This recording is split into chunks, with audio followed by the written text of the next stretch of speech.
Welcome to MB classes. చూడండి, 8th class బయాలజీకి సంబంధించి 6th lesson మొక్కలు జంతువుల సంరక్షణ.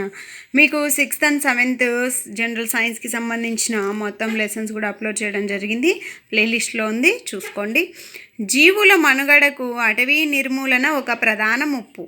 అటవీ నిర్మూలన వలన అడవులను నరికి ఆ భూమిని ఇతర ప్రయోజనాల కోసం ఉపయోగించడం, దీన్ని అటవీ నిర్మూలన అని అంటారు.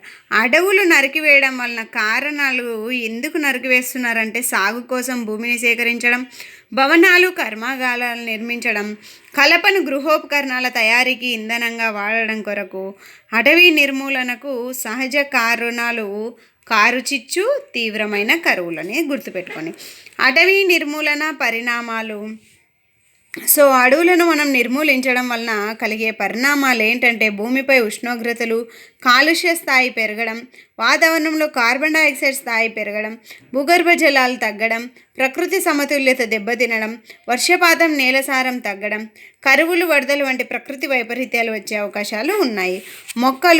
మొక్కలు తగ్గితే కార్బన్ డైఆక్సైడ్ వాతావరణంలో అధికమై భూమి పరావర్తనం చెందే ఉష్ణ వికిరణాలను అడ్డుకోవడం వలన భూతాపానికి కారణమవుతుంది. భూమిపై పెరిగే ఉష్ణోగ్రతలు జలచక్రానికి భంగం కలిగించి వర్షపాతాన్ని తగ్గించి కరువులకు కారణం కావచ్చు. అటవీ నిర్మూలన నేల లక్షణాలలో మార్పును దారితీసే ప్రధాన కారణం. మొక్కలు నాటడం, వృక్ష సంపద వలన నేల భౌతిక లక్షణాలు ప్రభావితం అవుతాయి. తక్కువ చెట్ల వలన భూమి నేల కోతకు గురి అయి నేలలోని హ్యూమస్ శాతం తగ్గి తక్కువ సారవంతమైన నేలగా మారును. సారవంతమైన భూమి క్రమంగా ఎడారులుగా మారుతుంది. దీనినే ఎడారీకరణ అని అంటారు. జీవావరణం అంటే జీవరాశులు ఉన్న భూభాగము, ప్రాణాధారం ఉన్న భూభాగము. జీవ వైవిధ్యము భూమిపై ఉన్న వివిధ రకాల జీవులు, వాటి పరస్పర సంబంధాలు, పర్యావరణంతో వాటి సంబంధాన్ని జీవ వైవిధ్యం సూచిస్తుంది. మన వృక్షజాలం, జంతుజాలం, వాటి ఆవాసాలను రక్షించడానికి వన్యప్రాణుల అభయారణ్యాలు, జాతీయ ఉద్యానవనాలు, జీవావరణ రిజర్వులు వంటి రక్షిత ప్రాంతాలు ఏర్పాటు చేయబడ్డాయి. వన్యప్రాణుల అభయారణ్యాలు అంటే జంతువులకు వాటి ఆవాసాలకు ఎలాంటి భంగం కలగకుండా రక్షింపబడే ప్రదేశాలను వన్యప్రాణుల అభయారణ్యాలు అంటారు. జాతీయ ఉద్యానవనం అంటే వన్యప్రాణులు స్వేచ్ఛగా జీవిస్తూ అక్కడి ఆవాసాలను, సహజ వనరులను వినియోగించుకునే సహజమైనటువంటి రిజర్వ్ ప్రాంతం. అలాగే జీవావరణ రిజర్వ్ ప్రాంతం అంటే వన్యప్రాణులు, వృక్ష జంతు వనరులు, ఆ ప్రాంతంలో నివసిస్తున్న గిరిజన సాంప్రదాయ జీవన పరిరక్షణ కోసం ఏర్పాటు చేయబడిన విశాల ప్రాంతంతో కూడినటువంటి రక్షిత ప్రాంతం.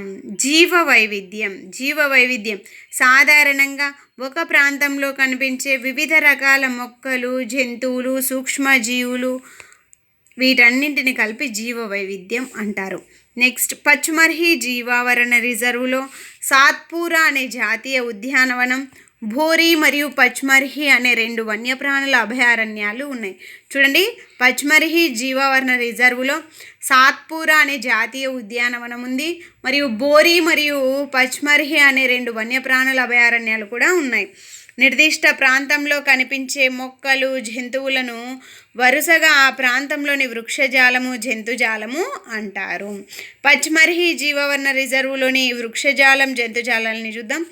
వృక్షజాలం అయితే సాల్, టేకు, మామిడి, నేరేడు, సిల్వర్ ఫెర్నులు, అర్జున వృక్షము మొదలగునవి. జంతుజాలము ఆసియా జింక, దీన్ని చింకారా అంటారు. నీలి ఎద్దు, మొరిగే జింక, మచ్చల దుప్పి, దీన్ని చీతల్ అంటారు. చిరుతపులి, అడవి అడవి కుక్క, తోడేలు మొదలగునవి. మెత్తటి పొడవైన తోక కలిగిన అతిపెద్ద ఉడతను పెద్ద ఉడత, జైంట్ స్క్విరల్ అని అంటారు. నేను తిరుపతి వెళ్ళినప్పుడు ఒక వీడియో అప్లోడ్ చేయడం జరిగింది. అది జైంట్ స్క్విరల్ కనిపించింది అనమాట. తిరుపతి శ్రీవారి పాదమని పైన తిరుమలలో ఉన్న ప్లేస్లో జైంట్ స్క్విరల్ కనిపించడం జరిగింది. అంటే శేషాచలం కొండలో కూడా జైంట్ స్క్విరల్స్ ఉన్నాయి. ఎండమిక్ జాతులు ఒక నిర్దిష్ట ప్రాంతంలో ప్రత్యేకంగా కనిపించే మొక్కలు లేదా జంతువుల జాతులు. ఇవి సహజంగా మరెక్కడ కనిపించవు. ఒక నిర్దిష్ట రకపు జంతువు లేదా మొక్కల ఒక మండలం, ఒక రాష్ట్రం లేదా ఒక దేశానికి చెందించిన ఎండమిక్గా ఉంటుంది.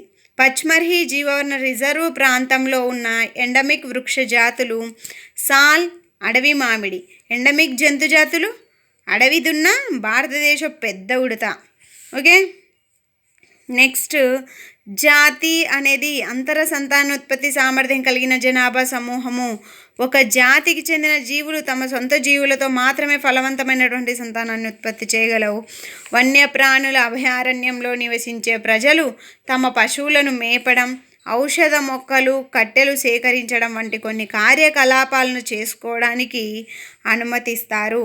పచ్మర్హి వన్యప్రాణుల అభయారణ్యంలో రక్షించబడుతున్నటువంటి అంతరించిపోతున్న జీవులు నల్లదుప్పి, కృష్ణ జింక, తెల్ల కళ్ళ జింక, ఏనుగు, బంగారు పిల్లి, గులాబీ రంగు తల ఉండే బాతు, పొడవు మొట్టే ఉండే మొసలి, ఘరియలు అంటారు, చిత్తడి నేల మొసలి, కొండ చిలువ, ఖడ్గమృగం మొదలగునవి. భారతీయ అభయారణ్యాలు విలక్షణమైన ప్రకృతి దృశ్యాలను కలిగి ఉన్నాయి. విస్తృత స్థాయి అడవులు, పర్వత అడవులు, పెద్ద నదులు, డెల్టాల్లో పొదలతో కూడిన భూములు ఉన్నాయి. పచ్మర్హి సాత్పురా జాతీయ ఉద్యానవనం నుంచి పార్ట్ 2లో చెప్పుకుందాం. మీకు కనుక నా వీడియో నచ్చినట్లయితే please like, share and subscribe. Thank you for watching. All the best for your DSC exam.